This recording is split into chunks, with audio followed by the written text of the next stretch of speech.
Israel is bracing for a retaliatory strike. At the same time, the IDF is warning citizens of conflict escalating on the northern border. Iran and its proxies continue to threaten revenge against Israel for the attack on its operatives. They're also hinting that the United States may also be a target. And in the Middle East, dozens are reported dead in Syria tonight after an apparent airstrike by Israel. Anong nangyayari sa ating mundo ngayon? Bakit sinasalakay ng Israel ang Syria? At bakit itinutulak ng Israel ang United States of America para digmay ng Syria? Halika, atin itong pag-usapan, mga kaibigan.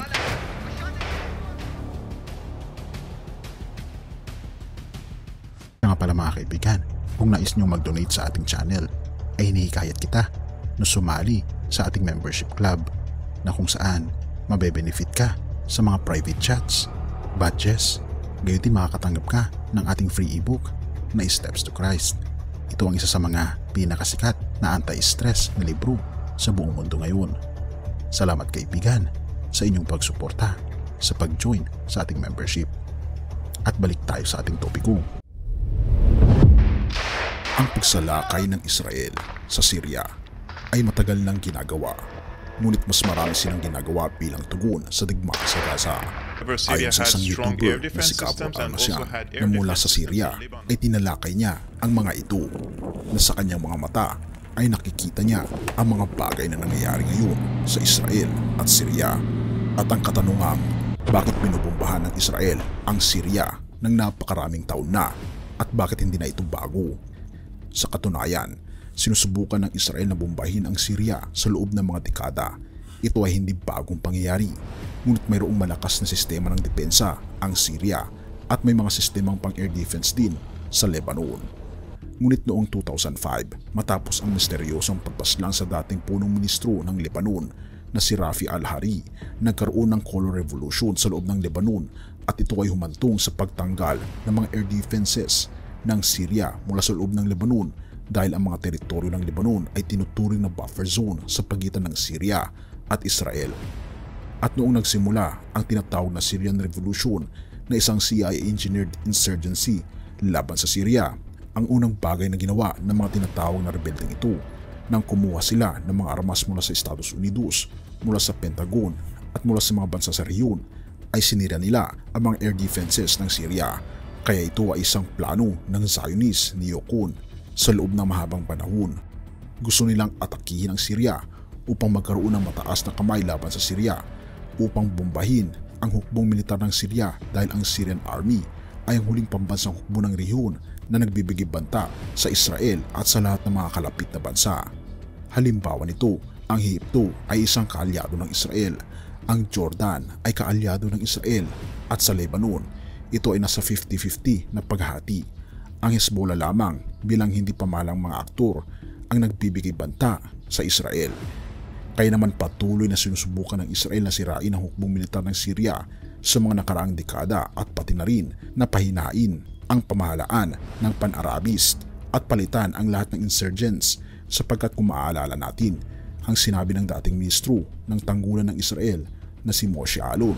Sinabi niya, kung ako ay mayroong pagpipilian na pumili sa pagitan ng kasalukuyang pamahalaan sa Syria na kaalyado ng Iran at ISIS, mas pipiliin ko ang ISIS, sabi niya. Dahil para sa kanya, ang Syria na sinusuportahan ng Iran ay tinuturing na mas malaking banta sa Israel kaysa sa ISIS, na sa huli ay babagsak din at papalagpasin ito ng Estados Unidos at iba pang mga bansa sa rehiyon na sila ay sumali na sa laban sa teroristang grupo. Kaya ika pa ng isang Syrian na YouTuber, ito ay tungkol sa isang laban ng kapangyarihan sa rehiyon at pagpatay sa Palestinian cause. Ang pagtatangka sa coup sa Syria at ang pagbabago ng rehimen sa Syria ay dahil sa Israel, dahil nais ng Israel na alisin si Assad sa kapangyarihan dahil sinusuportahan ni Assad ang mga grupo ng resistensya sa rehiyon. Ibinigay sa kanila ang mga armas, ibinigay sa kanila mga suportang politikal at militar.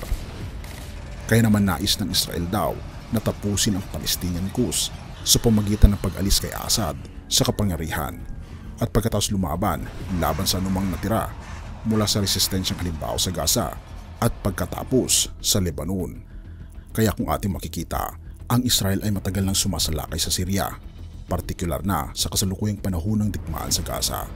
Ang pag-atake ng Israel sa Syria ay hindi na bago at ito ay bahagi ng kanilang hangarin na magkaroon ng kontrol sa rehiyon at sirain ng Syrian Army. Ang Hezbollah ng Lebanon ay naging mahalagang katuwang ng Syria sa laban sa Israel at ang kanilang relasyon ay naging strategic. Ang mga pag-atake ng Israel ay naglalayong mabago ang mga kaganapan sa rehiyon at maaring humantong sa mas malawakang giyera kung saan makikibahagi ang Estados Unidos. Ang Syria ay matagal nang sumusuporta laban sa Palestinyong laban sa Israel at hindi komportable ang mga kondisyong inaalok ng Estados Unidos na nagbibigay sa Israel ng pangunahing pakinabang. Na kung ating makikita mga kaibigan, na sa lahat ng dako ng mundo, matindi ang tensyon at nahihinog na ang malalaking mga digmaan sa pagitan ng mga bansa ngayon. Ano ang nangyayari sa ating mundo, kaibigan? Ito ay babala ng ating Panginoong Diyos dahil ang panahon ay malapit na. Ang pagdating ng ating Panginoong Kristo ay malapit na. Kaya nga naman tayo ay kumapit ng mahigpit sa ating Panginoong Diyos. Lucas 18 verse 8. Sinasabi ko sa inyo, agad niyang ibibigay sa kanila ang katarungan. Ngunit sa pagbabalik ng anak ng tao sa daigdig na ito, may makikita pa kaya siyang mga taong sumasampalataya sa kanya? Mga kaibigan, ang pagdating ng ating Panginoong Diyos ay malapit na at nais niya na ibigay ang buong katarungan para sa mga taong nangangailangan nito. Ang ating mundo ay hindi na maayos ang kanyang hustisya, ngunit darating ang ating Panginoong Kristo na magbibigay ng hustisya at makikita siya ng mga taong sumasampalataya sa kanya dahil sila ay kukunin niya. Purihin ang ating Panginoong Diyos at salamat kaibigan sa iyong panood. Tayo manalangin. Ama naming panalamang Panginoon naming Diyos, kami po'y lubos na nagpapasalamat sa inyo. Salamat po Panginoon sa inyo pong pag-ibig sa amin, sa pagbibigay sa amin Panginoon ng aming mga pangangailangan. Tiyak Panginoon ang aming kaligtasan kung kami po ay magpapasakop sa inyo. Kaya nga naman tulungan kami, tanggapin niyo kami at patawarin po kami sa lahat ng aming pagkukulang at pagkakasala upang kami po'y maging karapat-dapat sa inyong banal na harapan at patuloy kaming gabayan Panginoon patungo sa langit na bayan. Salamat Panginoong Diyos sa pagdinig ng aming panalangin. Sapagkat ito ang samot hiling sa matamis na pangalan ng aming Panginoon Jesus. Amen.